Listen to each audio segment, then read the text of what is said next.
नमस्कार दोस्तों। आज की कहानी एक ऐसी कहानी है जिसमें एक इनकम टैक्स ऑफिसर के घर पर 3 कत्ल हो जाते हैं और 10 साल बीत जाते हैं। और अब 10 साल के बाद करीब एक हफ्ते पहले 7 मार्च 2024 को कोर्ट एक फैसला सुनाती है और ये फैसला ऐतिहासिक था। इस ट्रिपल मर्डर के लिए कुल 9 लोगों को गिरफ्तार किया गया था। अदालत ने इनमें से 8 को सजाए मौत यानी फांसी की सजा दी गई थी और एक शख्स को उम्र कैद की सजा दी गई थी। जो एक लौता उम्र कैद पाने वाला शख्स था वो एक सुनार था जिसकी एक सोने की दुकान थी।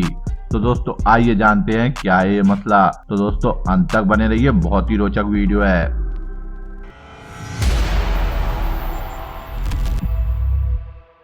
दोस्तों बात शुरू होती है 2014 से, जब Ravikant Mishra income tax officer थे। इनकी पोस्टिंग बरेली में थी। इनकी शादी नहीं हुई थी। परिवार में माँ, बड़ा भाई और भाभी और खुद रविकांत मिश्रा, ये 4 लोग बरेली के घर में रहा करते थे। 22 अप्रैल की सुबह रविकांत मिश्रा किसी काम से दूसरे शहर चले जाते हैं। अब घर में माँ, भाई और भाभी ही बचे थे जब अगले दिन ये अपने घर पे फोन करते हैं। तब 23 अप्रैल को सुबह कोई भी फोन नहीं उठाता। फिर ये अपने जानने वाले से कहते हैं कि घर पे जाके देख ले। फिर वो घर पे जाता है, कुंडी खटकाता है, बैल बजाता है, चिल्लाता है, लेकिन उधर से कोई रिस्पॉन्स नहीं आता। इसके बाद उसके जानने वाला रविकांत को फोन करके ये सब बातें बता देता है। रविकांत हाल घबरा जाते हैं।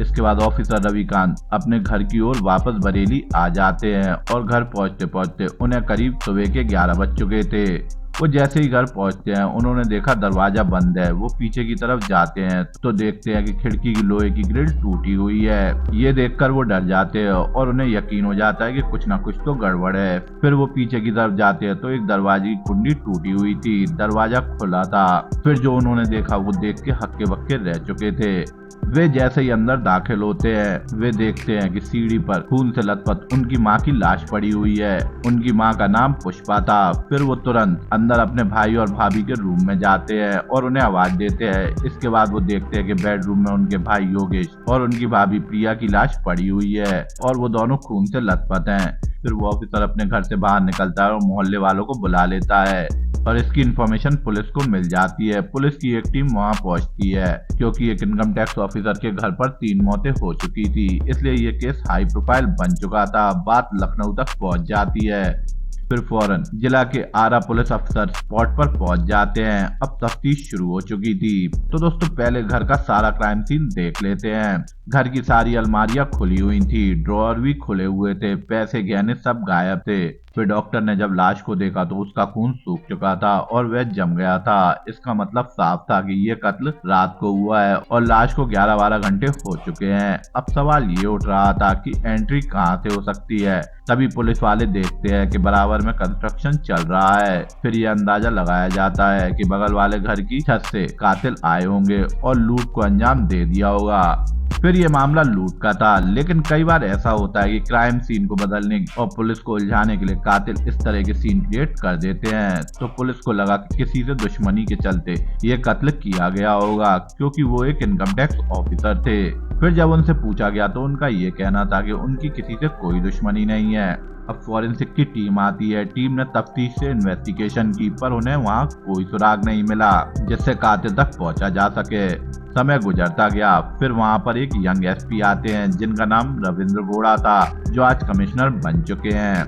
तो जब वे यहाँ पोस्टेड हुए थे तो उन्हें बताया गया था कि इनकम टैक्स ऑफिसर के घर पर 3 कत्ल हुए हैं और ये बहुत ही बड़ा केस है। फिर तफ्तीश शुरू हुई। इलाके के जितने छोटे मोटे क्रिमिनल, लुटेरे, चोर उचक्के, उन सब की लिस्ट बनाई जाती है। उन सबको बुलाकर उनसे पूछताछ की जाती है पर इसका कोई फायदा नहीं हुआ। पुलिस के हाथ कुछ नहीं लगा था। पुलिस के हाथ अभी भी खाली थे। इसी बीच एसएसपी इस केस को सॉल्व करने का जुम्मा खुद ही उठाते हैं। फिर एसएसपी ने जब तफ्तीश शुरू की तो उन्हें पता चला कि कुछ अलग गैंग इस इलाके में काम करते हैं, परंतु उस गैंग से पूछताछ के बाद भी सुराग नहीं मिला। अभी भी एसपी बहुत परेशान थे क्योंकि यह उनका पहला बड़ा केस था और उन्हें कैसे करके भी ये केस सॉल्व करना था। और फिर उन्होंने एक यूनिक तरीका अपनाया। उन्होंने अपनी वर्दी उतारी और किसी को कुछ इन्फॉर्म नहीं किया और एक आम आदमी की तरह उस इलाके में निकल गए, एक जासूस की तरह। अब एक पुलिस ऑफिसर जासूस बन के इलाके से इस कोशिश में घूम रहा था कि कहीं से कहीं उसे क्लू मिल जाए, क्योंकि मामला 3 कत्ल का था। फिर उन्होंने कुछ घरों में जाकर पड़ोस के लोगों से पूछताछ की कि क्या परिवार की कहीं दुश्मनी थी। तो पड़ोसियों का ये कहना था कि ये तो बहुत ही अच्छे लोग थे, इनकी किसी से क्या दुश्मनी हो सकती है, और उन्हें रात को कोई आवाज भी नहीं सुनाई दी। अब वो कई चक्कर काटने लगे लेकिन उन्हें कोई सुराग हाथ न लगा। फिर एक दिन उनको एक दरोगा ने बताया कि हमने जो पैटर्न और सारी चीजें देखी हैं, उससे ऐसा लगता है कि इस इंसिडेंट के पीछे अननोन गैंग है जो इस तरीके से लोगों को मारती है और फिर उन्हें लूट लेती है। लेकिन पुलिस के लिए सस्पेंस बना हुआ था, क्योंकि उन्हें ये गैंग के बारे में कोई इन्फॉर्मेशन नहीं थी। केस वहीं का वहीं फंसा हुआ था, पुलिस को कोई क्लू नहीं मिल रहा था। लेकिन एसएसपी साहब ने हिम्मत नहीं हारी, वो लगातार लगे रहे, एक आम इंसान बनकर जासूस की तरह कोशिश करते रहे। एक दिन अचानक घूमते घूमते उन्होंने देखा कि उस घर के कुछ दूर पर एक घर के बाहर एक महिला खड़ी है, और उन्होंने नोटिस किया कि वो महिला उन्हें लगातार घूर रही है। फिर वो उस महिला के पास गए और उससे पूछा, तुम्हारा नाम क्या है, क्या तुम्हारे पति है, कोई मर्द है घर में? वो महिला घबरा गई, सकपका गई और कहती है कि आप पुलिस वाले हैं? तो उन्होंने कहा, नहीं, मैं तो आम आदमी हूँ, यहाँ की सुना तो चला आया। लेकिन वो 2 सवाल कि कोई पुरुष है या नहीं, आपका नाम क्या है, ये सवाल पे जो महिला के चेहरे पर घबराहट आई, वो एक धाकदार पुलिस वाला समझ चुका था। उन्हें लगा कि यह महिला इसलिए नहीं डर रही है क्योंकि वहाँ एक वारदात हुई है, बल्कि एसपी को ऐसा लग रहा था कि उनके मन में कोई चोर है। फिर एसपी साहब ने अगले दिन उस एरिया के एसएचओ से कहा कि घर पर नजर रखे और इस महिला के बारे में सारी जानकारी पता करे, और 24 घंटे के अंदर अंदर इस घर पर नजर रखी जाने लगी। फिर इसके बाद उस महिला पे नजर रखी गई। वो एक सवाल और उसके चेहरे के कुछ सेकंड की जो दहशत दिखाई दी, उसने एक बड़ा काम कर दिया था, क्योंकि जो केस लगभग बंद हो गया था उसे फिर से आग मिल चुकी थी। फिर उसके बाद जब उस घर की रेकी की गई तो ये कुछ अजीब सी बातें पता लगती है। पुलिस वाले कहते हैं कि उनके घर वाले डरे से रहते हैं, वे सहमे से रहते हैं। फिर पुलिस ने एक रोज देखा कि वो महिला बाहर निकलती है, दूर एक नदी के किनारे पहुंचती है। जब वह महिला वहां पहुंचती है तो वहां दूसरी महिला और एक आदमी था। वो आदमी वहां से निकल गया, पर वह दूसरी महिला यहाँ महिला से लड़ रही थी। तब पुलिस वाले आ गए, उन्होंने सोचा कि कुछ ना कुछ तो गड़बड़ है, और उन्होंने उनको पकड़ लिया और उनकी तलाशी के लिए वहाँ महिला पुलिस भी मौजूद थी। जब उनकी तलाशी ली गई तब उस महिला के पास एक पर्स मिला। उस पर्स के अंदर कुछ पैसे थे और एक पर्ची थी, और वो पर्ची एक डॉक्टर की पर्ची थी, और उस पर्ची में 2 नाम लिखे हुए थे। पहला नाम पुष्पा देवी था और दूसरा नाम लिखा था, वो था Yogesh Mishra, income tax officer. अब एक महिला के पास एक पर्स, उसके अंदर डॉक्टर की पर्ची जिसमें 2 नाम लिखे हुए थे।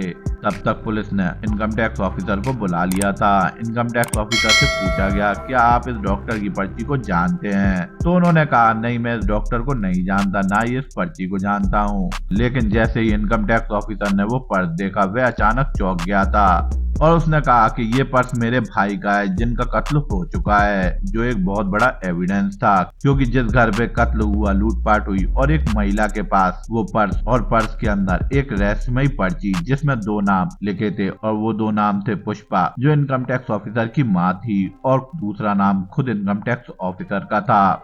अब पुलिस समझ चुकी थी। वो उनके घर पे पहुंचती है और उनके घर की तलाशी लेने लगती है। तभी उनके घर से 2 चांदी के सिक्के निकलते हैं। इनकम टैक्स ऑफिसर ये चांदी के सिक्के देखकर पहचान जाता है। वो कहता है कि ये सिक्के मेरे ही घर के हैं।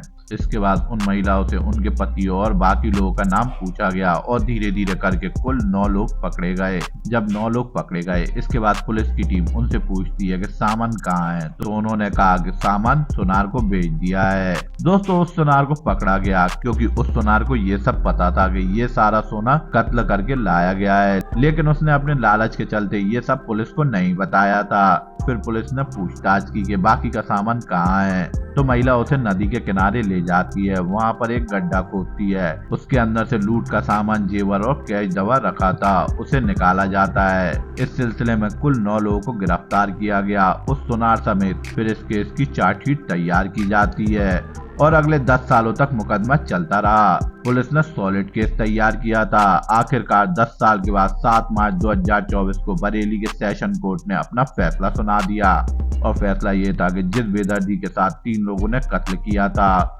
उसके लिए इन 8 लोगों को जो डायरेक्ट कत्ल में शामिल थे उन्हें फांसी की सजा सुना दी गई। इन 8 लोगों को फांसी की सजा दी गई थी। जब यह फैसला सुनाया गया था तो उसमें एक महिला जिसको फांसी की सजा दी गई थी उसका 8 महीने का एक बच्चा उसके पेट में था, इसलिए वह अभी जेल में बंद है। एक सुनार बच्चा जो डायरेक्ट मर्डर में इन्वॉल्व नहीं था, इसलिए उसे उम्र कैद की सजा सुना दी गई।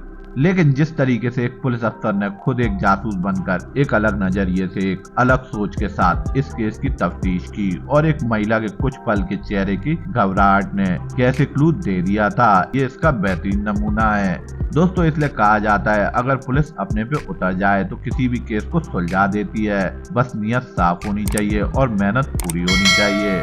तो दोस्तों इस पे आपकी क्या राय है मेरे को कमेंट्स में जरूर बताइए। इसी के साथ मैं ये कहानी यहीं समाप्त करता हूँ। जब तक के लिए धन्यवाद। जय मां भारती।